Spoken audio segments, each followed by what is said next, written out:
분들 한번 세보세요. 광고할 거 하나 더 있는데 요건 이따 설교 마치고 하죠. 지금부터 베드로후서 3장 1절부터 마지막 18절까지 사도 베드로의 간곡한 마지막 권면의 말씀이기 때문에 사랑하는 자들아 몇 번 있는지 알아요? 예? 4번 나와요. 한 장에 사랑하는 자들아 그러면서 간곡하게 부탁하는 말씀을 우리 마음에 새기시면서 이제 교독하겠습니다. 사랑하는 자들아, 내가 이제 이 둘째 편지를 너에게 쓰노니 이 둘로 너희 진실한 마음을 일깨워 생각하게 하여 주 되신 구주께서 너희의 사도들로 말미암아 명하신 것을 기억하게 하려 하노라.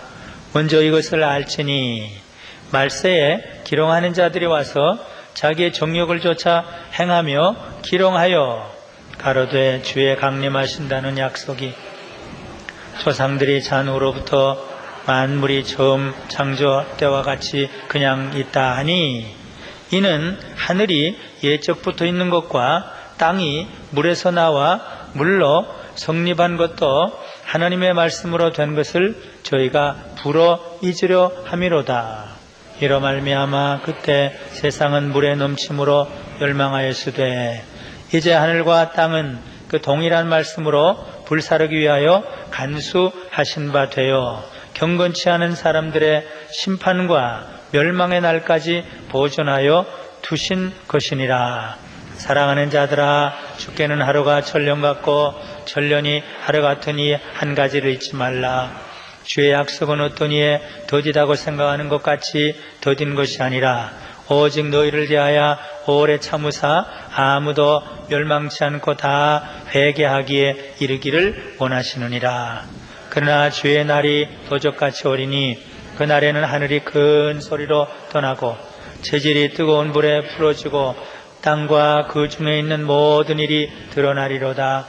이 모든 것이 이렇게 풀어지리니 너희가 어떠한 사람이 되어야 마땅하뇨. 거룩한 행실과 경건함으로 하나님의 날이 임하기를 바라보고 간절히 사모하라. 그날에 하늘이 불에 타서 풀어지고 재질이 뜨거운 불에 녹아지려니와 우리는 그의 약속대로 의에 거하는 바 새하늘과 새 땅을 바라보도다. 그러므로 사랑하는 자들아, 너희가 이것을 바라보나니 주 앞에서 점도 없고 흠도 없이 평강 가운데서 나타나기를 힘쓰라. 또 우리 주의 오래 참으심이 구원이 될 줄로 여기라. 우리 사랑하는 형제 바울도 그 받은 지혜대로 너희에게 이같이 썼고 또 그 모든 편지에도 이런 일에 관하여 말하였으되 그 중에 알기 어려운 것이 들어있으니 무식한 자들과 굳세지 못한 자들이 다른 성경과 같이 그것도 억지로 풀다가 서로 멸망에 이르느니라. 그러므로 사랑하는 자들아, 너희가 이것을 미리 알았은즉 무법한 자들의 미혹에 이끌려 너희 굳센 데서 떨어질까 삼가라. 예수 그리스도의 은혜와 저를 아는 지식에서 자라가라. 영광이 이제와 영원한 날까지 저에게 있을지어다. 아멘. 제가 오늘은 구역장들과 함께 잠깐 성경 공부를 했는데 그 결론 부분에 같이 나눈 말씀을 다시 한번 나누는 게 좋을 것 같아서 한 몇 분 안에 잠깐 나누겠는데 우리가 죄 때문에 늘 고민을 해요. 또 지난 주일부터 죄에 대한 설교를 해요. 하나님의 말씀을 듣고 간증을 듣고 그럴 땐 은혜를 받는다. 그런데 또 그렇게 살지 못해서 늘 마음에 고민을 가집니다. 마음이 늘 무겁습니다. 그런 얘기들을 몇 분이 했어요. 설교를 듣고 간증을 듣고 또 은혜를 받을 때는 좋은데 늘 또 세상에 나가면 말씀대로 살지 못해서 부담이 되고 마음이 무겁고 죄책에 사로잡히고 괴롭기도 합니다. 그래서 첫째는 그게 당연한 겁니다. 우선 긍정적으로 얘기를 했어요. 사도 바울도 오호라 나는 권고한 사람이라고 그랬는데 어떻게 편안하게 난 이제 괜찮다. 난 이만하면 됐다. 그럴 사람이 세상에 어디 있는가? 물론 그것이 정죄함을 받는 그런 마음을 가지고 사는 것은 안 되지만 진리도 우리를 죽일 수 있고 하나님의 말씀도 은혜가 없으면 죽일 수 있는데 그런 정죄함을 받으면서 살면 안 되지만 그러나 하나님 앞에서 십자가 앞에서 나는 별 수 없습니다. 난 말씀 듣지만 그대로 살지 못합니다. 내 속에는 악한 사람이 있습니다. 난 또 실패했습니다. 또 넘어졌습니다. 나는 참 할 수 없는 사람입니다. 이런 고민, 이런 죄책감, 그걸 가지고 사는 것은 당연하다. 그러면서 두 가지 얘기를 했어요. 근데 솔직하게 어떻게 살아야 되는가를 제가 얘기하고 싶다. 근데 늘 죄책감에 눌려서 사는 건 또 좋지 않아요. 다윗처럼 나는 죄 덩어리입니다. 태어날 때부터 죄 아닌 것이 없습니다. 그건 옳은데 그것이 정죄함을 받으면서 그렇게 사는 것은 불행해요. 그래서 그걸 벗어날 수 있는 비결 두 가지를 얘기를 했어요. 매일 십자가의 은혜를 체험하면 됩니다. 그건 매일. 김치선 목사님이 매일 새벽 회개했던 것처럼 매일 십자가 앞에 사죄의 은총을 거듭거듭 체험하면 죄가 많을수록 기쁩니다. 그랬더니 백명희 집사님이 그렇습니다. 저는 제일 행복합니다. 매일 하나님께 가까이 나가니까, 매일 십자가 앞에 가까이 나가니까 아무리 죄에 대한 설교를 하고 내 죄가 많아도 저는 제일 행복합니다. 그래서 그게 옳은 겁니다. 그 첫째예요. 이건 평생 여러분들이 참고해야 될 거라고 생각하기 때문에 제가 다시 반복하는 거예요. 늘 나는 말씀대로 못 삽니다. 나는 또 실패했습니다. 그거는 정상적인 거예요. 오히려 그건 옳은 거예요. 그러나 정죄함을 받는 거는 이건 옳지 않은 거예요. 매일 십자가의 은혜, 눈물이 있어야 돼요. 회개가 있어야 돼요. 백명희 집사님 고백하는 것처럼 매일 회개하면 매일 행복해요. 허물의 사함을 받은 자는 행복하다. 32편에 죄 가림을 받은 자는 행복하다. 나는 죄인인데 행복하다. 그리고 두 번째 얘기를 했어요. 또 하나는 착한 일, 선한 일을 조금씩 하십시오. 조금 해도 괜찮습니다. 십자가 아래서 사죄 은총 받는 거 이건 물론 중요하죠. 그러나 그 연장선에서 나 같은 것을 통해서도 선을 행할 수 있습니까? 전도도 할 수 있습니까? 그거 조금 행하면 내가 죄인인데도 그게 기뻐요. 그 두 가지입니다. 제가 그냥 즉흥적으로 얘기를 했는데 가만 생각하니까 이걸 또 얘기하고 또 얘기해야 될 것이다. 제가 고백했어요. 저는 죄인 중에 죄인이지만 매일 십자가 앞에 서기 때문에 저는 행복하게 삽니다. 전 부족하지만 조금이라도 선한 일, 착한 일을 하려고 애를 쓸 때마다 저는 행복합니다. 앞으로 매주일 죄에 대한 설교를 합니다. 저는 오늘 그랬어요. 저는 김치선 목사님 설교가 너무 그립습니다.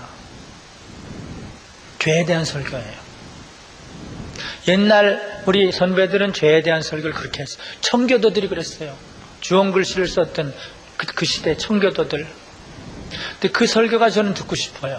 잘 산다, 편안하다. 그건 듣기 싫어요, 사실은. 유창한 설교 저는 듣기 싫어요, 사실은. 어떨 때 너무 감동적으로 하는 설교 조금 저에게는 거부 반응이 나와요. 너무 잘하는 설교. 죄를 지적하는 설교, 이성봉 목사님의 설교. 그것이 너무 그리워요, 저는. 저는 그런 설교를 못해요, 사실은. 설교하는 사람도 은혜를 체험하고 설교를 해야 되지. 은혜 없이 윤리적인 차원에서 죄 설교하면 다 죽이는 겁니다. 받는 사람도 죽고 하는 사람도 죽고. 예, 이거 지난주 설교의 연속이 되는지 모르겠어요. 그러나 오늘 1시간 반 동안 우리 구역장들과 진지하게 얘기하다 마지막 부분에 나온 결론이기 때문에 늘 죄책감을 받으면서 사는 것은 옳으면서도 또 잘못이에요. 늘 죄책감을 받는 건 옳아요. 그 십자가 아래에 있으면, 은혜 체험이 있으면, 근데 그거 없이 늘 죄책감을 받으면 이건 정죄함을 받는 거예요. 근데 그것을 벗어날 수 있는 두 가지 비결. 매일 십자가 아래서 죄사함의 은총을 새롭게 체험하는 것. 그러니까 매일 주기도 하라고 그랬어요. 우리 죄를 사해 주시옵소서. 매일 사죄의 은총, 구원의 기쁨. 저는 이 두 단어를 아마 기도할 때마다 안 할 때가 없을 거예요. 나를 위해서, 다른 사람을 위해서. 그 누구에게 사죄의 은총, 구원의 기쁨을 주시옵소서. 그 누구에게 사죄의 은총, 구원의 기쁨을 주시옵소서. 그래서 매일 십자가 앞에 서는 그 은혜 체험. 그 다음에 착한 일을 조금 해야 돼요. 착한 일 하면 그게 그렇게 기뻐요. 그건 윤리가 아니라 제사기 때문에. 이제 그만해야 되겠어요. 오늘 설교를 좀 간단히 하겠는데, 이제 사도 베드로의 마지막 권면입니다. 그런데 사도들의 마지막 권면은 다 같아요. 주님이 다시 오신다. 종말이 있다. 예수님의 마지막도 같아요. 마태복음 24장 이후에 보세요. 28장을 보세요. 승천하실 때 뭐라고 그랬어요? 예수님의 마지막 말씀, 사도 바울의 고린도전서 16장을 비롯한 마지막 말씀들, 사도 요한의 마지막 말씀, 사도 베드로의 마지막 말씀, 주님이 오십니다. 주님이 오십니다. 종말이 틀림없이 옵니다. 여기에 대비해야 됩니다. 마라나타, 주 예수 오시옵소서. 사도 요한의 마지막 기도, 사도 베드로, 사도 바울 모두가 주님이 다시 오십니다. 이성봉 목사님 하늘을 바라보고 늘 기다렸고, 손양은 목사님 옥에서라도 고대가 주님 언제 오십니까? 주님 언제 오십니까? 이게 마지막 결론이에요. 그러면서 오늘 세 가지로 또 나누었어요. 사랑하는 자들아, 깊이 묵상하고, 깊이 생각하고, 깊이 기억하라. 이런 스타일은 사도 바울의 스타일이에요. 생각하라, 깊이 생각하라, 바라보라.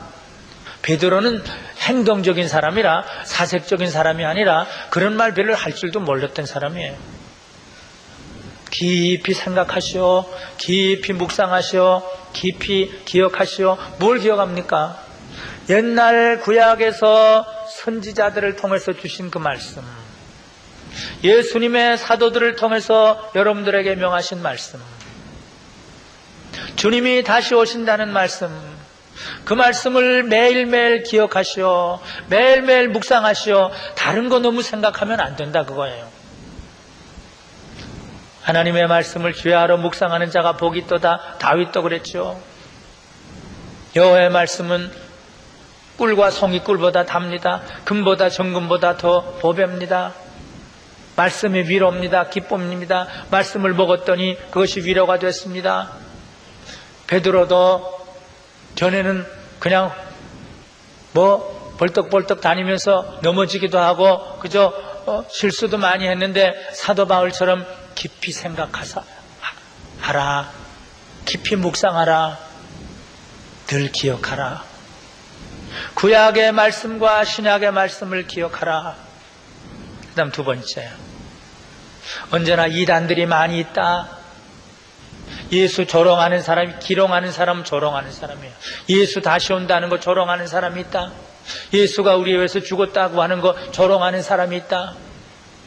아이어라는 사람, 존 스토트 박사를 인용하는데, 아이어는 기독교는 무식하고 비도덕적이라고 그런다. morally outrageous, intellectually contemptible. 기독교 무식하다고 그런다. 로마 사람도 그렇고 헬라 사람도 그렇고 유대인도 그렇고 기독교의 부활과 재림이 무식하다고 조롱하는 사람들이 있다. 물론 어떤 사람은 아무 날 아무 시 온다고 아주 시한부 종말론을 말하는 그런 이단도 있지만 예수님은 안 오셔. 어디 2000년이 지났는데, 아니 3000년 지났는데 어디 자연이 어디 변한 게 있느냐. 마치 과학자인 것처럼, 철학자인 것처럼 하나님께서 하루가 천년같이 생각하는 그 참으시는 것은 모르고, 참으시는 이유는 더 많은 사람을 회개하기 위해서 참으시는 것도 모르고, 하나님이 한 말씀하면 이 우주가 뒤집어지는 것도 모르고, 하나님이 한 말씀하면 없던 것이 우주가 창조된 것도 모르고, 조그만 과학, 쥐꼬리만한 과학 지식, 쥐꼬리만 철학 지식, 그걸 가지고 부활도 가짜고 재림도 가짜고 종말도 가짜라 기롱하는 자들이 있다. 여기에 속아 넘어가지 말라. 너희들에게는 긴 것 같이, 더딘 것 같이 보이지만 절대로 더디지 않는다. 하나님이 오래 참으신 이유가 있다. 하나님에게는 하루가 천년과 같다. 그 다음에 세 번째, 본론적으로 주의 날은 틀림없이 오는데 도적같이 온다. 예수님이 하신 말씀 그대로 인용했습니다. 사도 바울이 한 말씀을 그대로 인용했습니다. 우리 형제 바울도 그대로 말하지 않느냐. 나도 이제 말한다. 도적같이 오신다고 예수님이 그랬다. 사도 바울 형제도 그랬다. 나도 그런다. 틀림없이 오신다. 도적같이 오신다. 그런데 이 오시는 것은 그저 시시하게 오는지 안 오는지 모르는 정도로 이단들이 벌써 메시아가 왔다 그런 게 아니라 천지가 개벽되는 때가 온다. 하늘이 풀어지고 땅이 풀어지고 우주 만물이 풀어지는 이런 대단한 무서운 때가 온다. 물론 그것을 물리적인 변화라고도 보는 사람이 있고 자연적인 변화라고 보는 사람도 있지만, 또 어떤 신학자는 그런 거는 아닐 것이다. 죄악의 세력을 태우는 그 심판일 것이다. 하나님이 만드신 이 우주를 다 없애지는 않으실 것이 아닌가. 이것은 도덕적으로, 영적으로 사탄적인 세력을 다 태워버리는 심판의, 정화의, 갱신의, 회복의 그 변화일 것이다. 뭔지는 잘 모릅니다. 그러나 분명한 것은 종말은 대단한 사건이다. 무슨 9.11 테러, 이건 모래 아래 비교할까요? 뉴욕이 다 불타 없어지는 건 모래 아래 비교할까요? 천지가 개벽되는, 뒤집어지는 이런 날이 온다. 이 날을 대비해야 된다. 그러면서 사랑하는 자들아, 하늘과 땅이 이렇게 풀어지리니 너희가 어떠한 사람이 되어야 마땅하뇨. 종말을 대비하는 사람들이 되시오.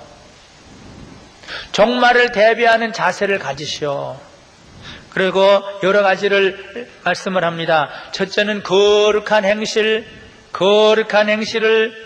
유지해야 된다. 구별된 행실, 세상 사람과 같이, 사업가는 사업가대로 그대로 세상 사람과 같이 하는, 조금 구별되게. 세상이 웃으면 우리는 울고, 터툴리안 말한 대로 세상이 기뻐하면 우리는 슬퍼하고, 세상이 슬퍼하면 우리는 즐거워하고, 조금 구별되게, 차별되게. 너무 세상적으로 살지 말라. 거룩은 구별입니다. 그 다음 두 번째는 이성모 목사님처럼, 손양은 목사님처럼 그날을 바라보아라. 사도 요한처럼 그날을 기다려라. 사도 바울처럼 그날을 기다려라. 천국을 사모해라. 그날을 바라보아라. 너무 세상을 바라보지 말라고 해요. 세상은 잠깐이고 사업도 잠깐이에요. 사업은 대강대강 해도 돼요. 어떤 의미로? 그날이 올 것을 사모해라. 바라보아라. 하나님의 날이 임하기를 바라보아라. 간절히 사모하라. 그래서 와도 되고 안 와도 돼. 주여 오시옵소서. 주 예수 오시옵소서. 사모하는 마음을 가져라. 그것이 병적인 것이 아닙니다. 그것이 정상적입니다. 우리가 병적인 것입니다. 주님을 사모하는 게 정상이죠. 새하늘과 새 땅을 바라보라. 새하늘과 새 땅을 바라보라. 이 땅을 바라보는 건 가인이 성을 쌓는 것이에요. 제가 다음에 설교할 건데. 그는 마귀의 왕국의 우두머리가 됐습니다. 어거스틴에 의하면은 지상도성의 우두머리가 됐어요. 지상 문명입니다. 그것은. 그래서 아브라함은 문명을 안 세웁니다. 장막을 세웁니다. 악기를 만들지도 않고 무기를 만들지도 않습니다. 새하늘과 새 땅 그것을 바라보아라. 둘째는 바라보아라. 셋째는 이제 주님 앞에 나타날 때 흠 없이, 물론 흠은 있겠죠. 점이 없을 수가 없죠. 그러나 피로 의의 옷을 입으면 흠이 없는 것처럼 인정해 주니까, 예수 안에 있으면 되니까 평강 가운데 나타나도록 떨면서 얼굴 보기 싫어하면서 주님 그날 되지 않도록 십자가의 피로 옷 입고 옷 입어서 주님 앞에 그래도 조금은 떳떳하게 브레인어드처럼, 그래도 주님 성명이 시인처럼, 주님 내가 주님 보고 싶어 했습니다. 주님 나는 부족하지만 그렇게 되도록 해라. 네 번째는 이 지금 기회에 주님이 조금 재림의 날을 연기하신, 참아 기다리시는 이 기회에 내 자신의 구원을 이루고 다른 사람들의 구원을 이루는 기회로 삼아라. 너의 구원을 두렵고 떨림으로 이루라. 바울이 그랬는데 이 베드로도 그렇게 합니다. 너의 구원을 이루라. 이 기회에 구원을 이루면은 뭘 해야 돼요? 늘 십자가 앞에 나와 사죄의 은총을 늘 체험하고, 그래도 착하고 선한 일을 조금은 하고, 전도 열매를 조금은 맺히고, 구제 열매를 조금은 맺히고, 그게 구원을 이루는 거. 그 다음 다섯 번째는 이 종말에 관해서 여러 가지 이상한 소리에 넘어가면 안 된다. 억지로 풀어도 안 된다.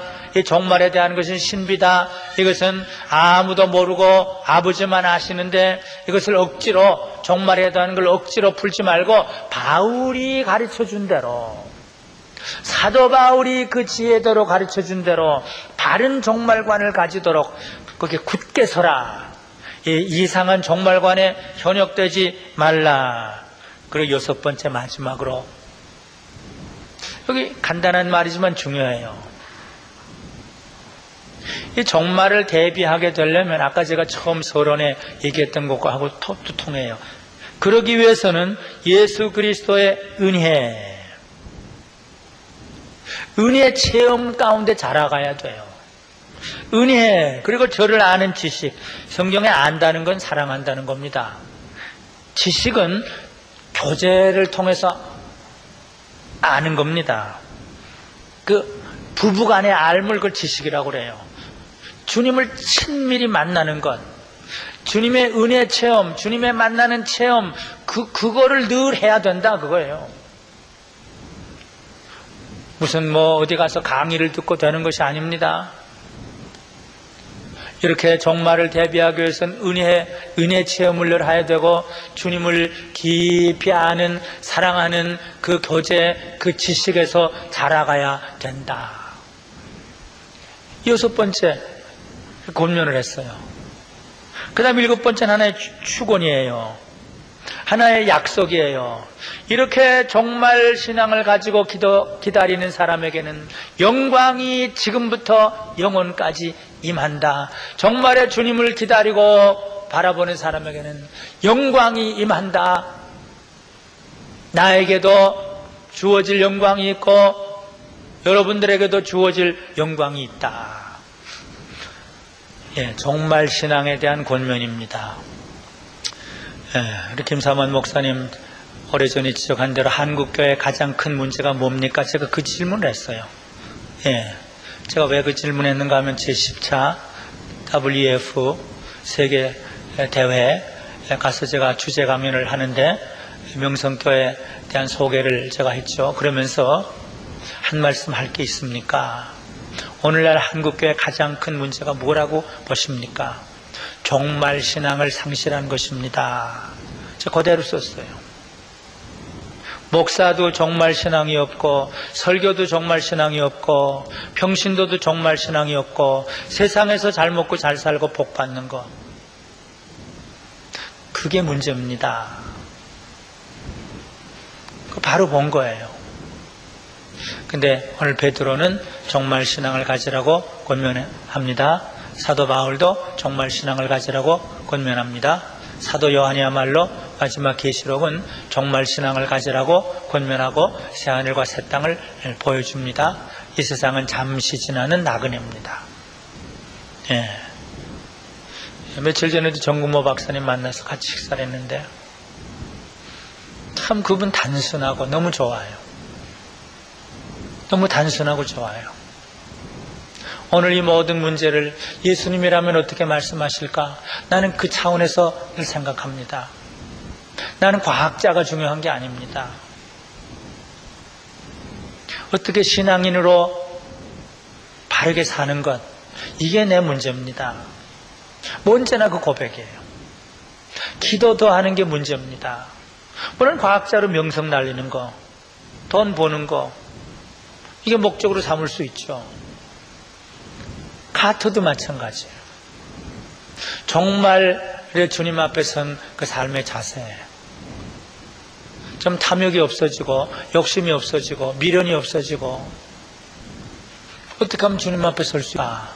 나에게 지금 주어진 건강, 재물, 시간, 이것을 요 몇 년 동안에 어떻게 사용해야 될까? 거기에 맞추면은 행복해요. 그러면 무슨 그렇게 불행하지 않아요. 저와 여러분들의 신앙을 정말 신앙에 맞추는, 그래서 복된 주님 앞에 설 때 그래도 조금은 행복해질 수 있는, 주님을 기쁘게 만날 수 있는 여러분들과 제가 다 되기를 바랍니다. 하나님 아버지, 다시 오시마 약속하신 주님, 너희가 어째서 하늘을 바라보느냐? 구름 타고 하늘로 올리우신 예수는 너희가 본 그로 다시 구름 타고 오시리라. 천사들이 약속한 말씀을 우리가 기억합니다. 예수님 베들레헴에 오실 때도 천사들이 예수님의 오심을 찬양했고, 주님이 승천하실 때도 천사들이 주님의 다시 오심을 예언했던 것을 압니다. 우리는 마치 재림이 없는 것처럼, 종말이 없는 것처럼, 기롱하는 자들처럼 주님을 무시하고 멸시하고 다시 오실 주님을 무시하며 살거나 있지 않습니까? 내 집이 제일이고, 내 사업이 제일이고, 내 몸이 제일이고, 내 가정이 제일이고, 이 세상에 사는 나의 한평생이 제일이라고 착각하지 않도록 도와주시고, 이 삶은 잠시 지나는 삶이고 영원한 삶을 준비하기 위한 하나님 준비하라는 사실을 기억하고, 우리 생각이 바꿔지고 의지가 바꿔지고 느낌이 바꿔질 수 있도록 만들어 주시옵소서. 매일 은혜를 체험하게 해주시고 주님을 아는 지식 가운데 매일매일 성장하게 해 주시옵소서. 매일 사주의 은총을 새롭게 체험하며 구원의 기쁨을 누리며 살고 구원받은 자로 세상에서 선행과 착한 일을 나타내며 천국을 준비하는 행복한 신자들 다 될 수 있도록 만들어 주시옵소서.